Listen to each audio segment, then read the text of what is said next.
Periodic properties क्या होती हैं और पीरियोडिक लॉ ऑफ एलिमेंट्स का थ्योरेटिकल जस्टिफिकेशन कहाँ से आता है। नमस्ते, मेरा नाम मनदीप दलाल है और इस लेक्चर में हम इन्हीं प्रश्नों के उत्तर खोजने की कोशिश करेंगे।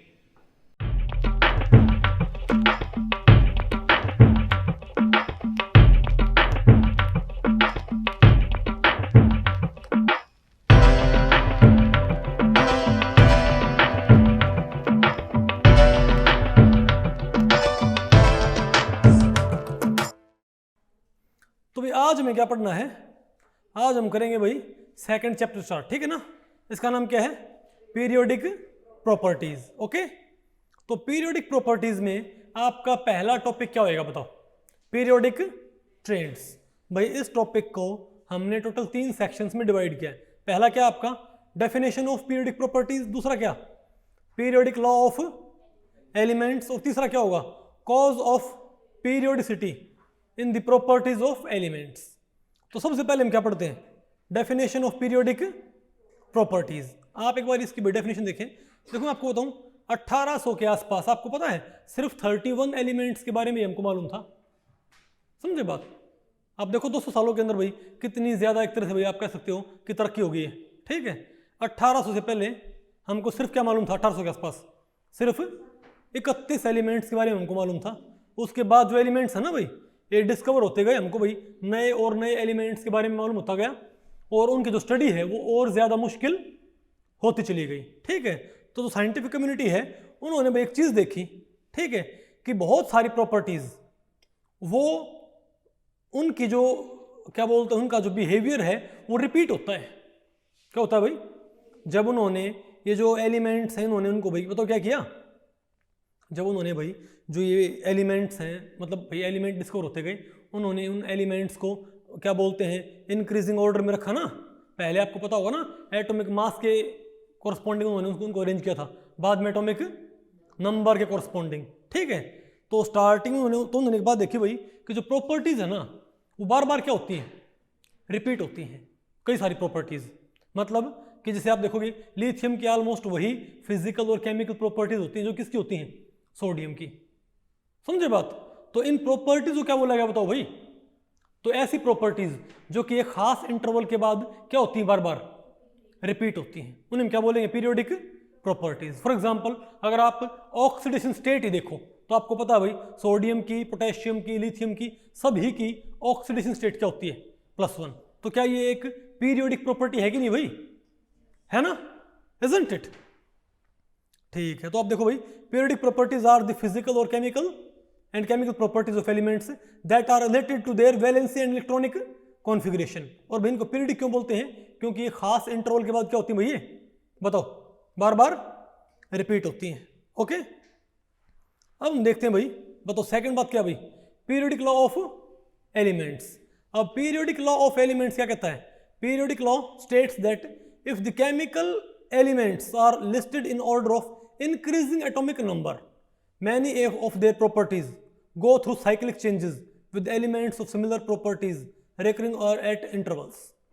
इसका मतलब क्या होगा कि अगर आप भाई मतलब ये उसी की बात है, वहां पर बात थी प्रॉपर्टीज की, वहां पर क्या थी भाई बहुत सारी प्रॉपर्टीज रिपीट नहीं होती क्या, उन्हें हम क्या बोल रहे थे पीरियोडिक प्रॉपर्टीज। यहां पर हम क्या बोलेंगे, तो पीरियोडिक लॉ ऑफ एलिमेंट क्या होता है, ये कहता है अगर आप एलिमेंट्स को, ये लॉ है बाकायदा भाई, ठीक है, अगर आप एलिमेंट्स को उनके एटॉमिक इंक्रीजिंग एटॉमिक नंबर के ऑर्डर में रखते हो, ठीक है, तो उनकी प्रॉपर्टीज रिपीट होंगी, उनकी जो फिजिकल और केमिकल प्रॉपर्टीज क्या होंगी भाई ऑलमोस्ट एक खास इंटरवल के बाद क्या होंगी रिपीट होना शुरू हो जाती है।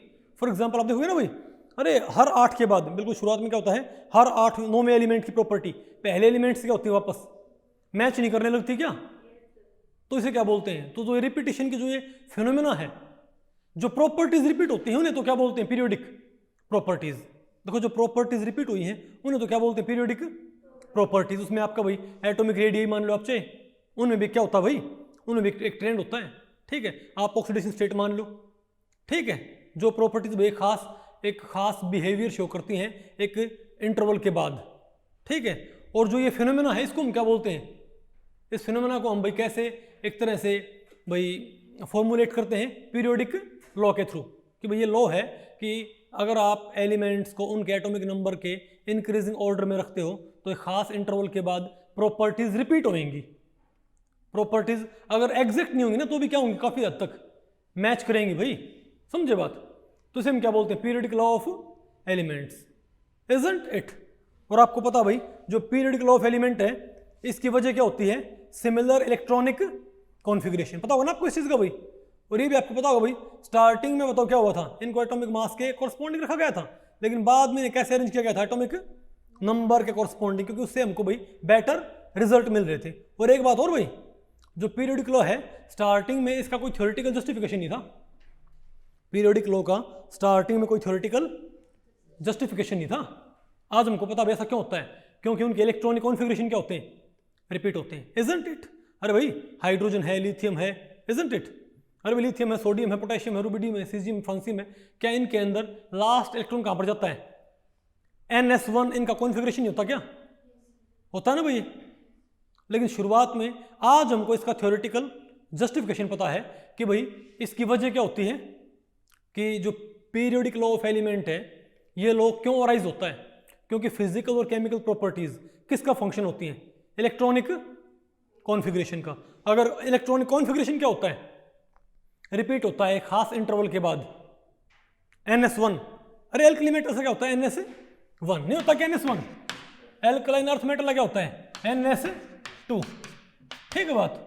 तो भाई एक तरह से आप कह सकते हो, लेकिन ये हमको आज पता है, लेकिन पहले ये बात मालूम नहीं थी।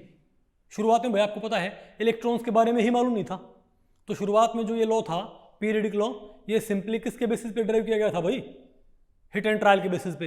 ये इंपेरिकली डिराइव किया गया था, जब हमने बार बार भाई सिमिलर प्रॉपर्टीज देखी, हमने लिथियम की, सोडियम की, हमने प्रॉपर्टीज क्या देखी, काफ़ी हद तक सिमिलर देखी, तब ये लॉ दिया गया था।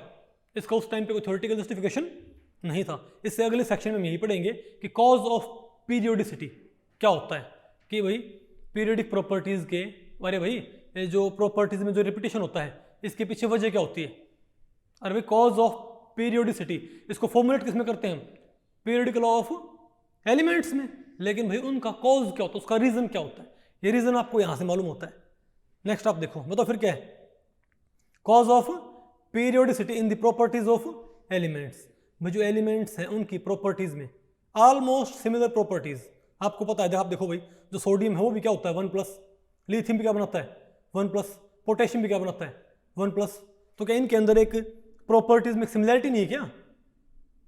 अरे बोलो भाई, सभी क्या बनते हैं, monovalent salt, KCl, NaCl, LiCl नहीं बनते क्या? LiCl2 क्यों नहीं बनता वहां पर, KCl2 क्यों नहीं बनता? और आप देखो भाई MgCl2, CaCl2, पता होगा ना वो आपको भाई। अरे एल्कलाइन अर्थ मेटल्स के अंदर, एल्कलाइन अर्थ मेटल्स के अंदर। तो जो ये कॉज होता है इसका भाई, ये इसका रीजन हमको बाद में मालूम पड़ा भाई। आप कह सकते हो कि कॉज ऑफ पीरियोडिसिटी ये एक तरह से भाई क्या है, जो इससे आपने पहले क्या पढ़ा था, पीरियोडिक लॉ ऑफ एलिमेंट्स, उसी का क्या है थ्योरेटिकल, क्या उसी का थ्योरेटिकल जस्टिफिकेशन। ठीक है बात। बताओ क्या बोलता है ये, बताओ भाई कि कॉज ऑफ पीरियोडिसिटी क्या होता है। ये कहता है कि periodic properties of chemical and physical properties of elements are the function of their electronic configuration. अगर उनके इलेक्ट्रॉनिक कॉन्फ़िगरेशन क्या है, एग्जैक्ट नहीं सिमिलर क्या है, तो उनकी फिजिकल और केमिकल प्रॉपर्टीज काफ़ी हद तक क्या होंगी, सिमिलर होंगी। समझे बात भाई। ये आपको पता भाई कि पीरियोडिक लॉ ऑफ एलिमेंट का हमको पता थ्योरेटिकल जस्टिफिकेशन है, और पीरियोडिक लॉ ऑफ एलिमेंट का ये थ्योरेटिकल जस्टिफिकेशन ही क्या होता है, कॉज ऑफ पीरियोडिसिटी। ओके। अरे बोलो भाई, आप चेक करो यहाँ पर हमने भाई लिखा हुआ है ना, यहाँ पर देखो। अरे बोलो भाई, आप देखो यहाँ पर सोडियम है, पोटेशियम, रुबिडियम है, सीजियम, फ्रांसियम है। यहाँ पर तो क्या लिखे हैं इनके इलेक्ट्रॉनिक कॉन्फ़िगरेशंस। देखो आप यहाँ पर 1s2 2s2 2p6 3s1। आप देखो सबके आउटर मोस्ट में तो क्या रखा है, एक इलेक्ट्रॉन। तो इनके जो आउटर इलेक्ट्रॉनिक कॉन्फ़िगरेशन है बताओ कैसे हैं, क्या हम बोलेंगे कि इनके आउटर इलेक्ट्रॉनिक कॉन्फ़िगरेशन क्या है, NS1 टाइप है क्या? ऑलमोस्ट मतलब इनके भाई आउटर इलेक्ट्रॉनिक कॉन्फ़िगरेशन मैच नहीं कर रहे क्या, आपस में मैच कर रहे हैं ना। और क्योंकि भाई इलेक्ट्रॉनिक कॉन्फ़िगरेशन का फंक्शन ही कौन होती है, पीरियोडिक प्रॉपर्टीज। तो अगर आउटर इलेक्ट्रॉनिक कॉन्फ़िगरेशन क्या है, ऑलमोस्ट सिमिलर, तो उनकी प्रॉपर्टीज भी क्या होंगी, ऑलमोस्ट सिमिलर। यहीं से हमको भाई कॉज ऑफ पीरियोडिसिटी या पीरियोडिक लॉ ऑफ एलिमेंट्स का थ्योरेटिकल जस्टिफिकेशन मिल जाता है, इजंट इट। अरे बहुत ईजी भाई ये, आपने पढ़ रखा है, लेकिन भाई मेरा तो भाई काम है पढ़ाना भी, ठीक है, ओके। और बताओ, अब इसके ऊपर भाई आपको पता है भाई टॉपिक बिल्कुल रद्दी सा था, लेकिन एक क्वेश्चन हमने फिर भी ऐड कर दिया। बताओ, which of the following statement regarding periodic law is true. बताओ मिस कौन सी ठीक है। Periodic properties are the function of atomic number, atomic mass, properties of lithium resemble magnesium, none. बताओ भाई कौन सा इसमें से, इनमें से कौन सा ठीक है। पीरियोडिक प्रॉपर्टीज किसका फंक्शन होती है, एटॉमिक नंबर आ कि मास का।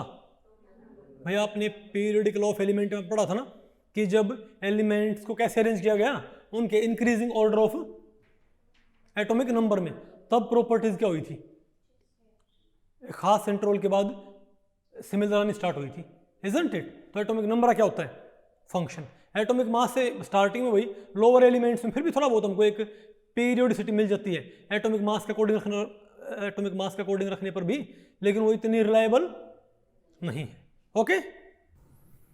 तो भाई इस लेक्चर में इतना ही। अगर इस लेक्चर के बारे में आपके कुछ प्रश्न हैं या सुझाव हैं तो आप मुझे नीचे कमेंट सेक्शन में पूछ सकते हैं, मैं उनके उत्तर देने की पूरी कोशिश करूंगा। तो भाई ठीक है, मिलते हैं अगले लेक्चर में, तब तक के लिए नमस्ते।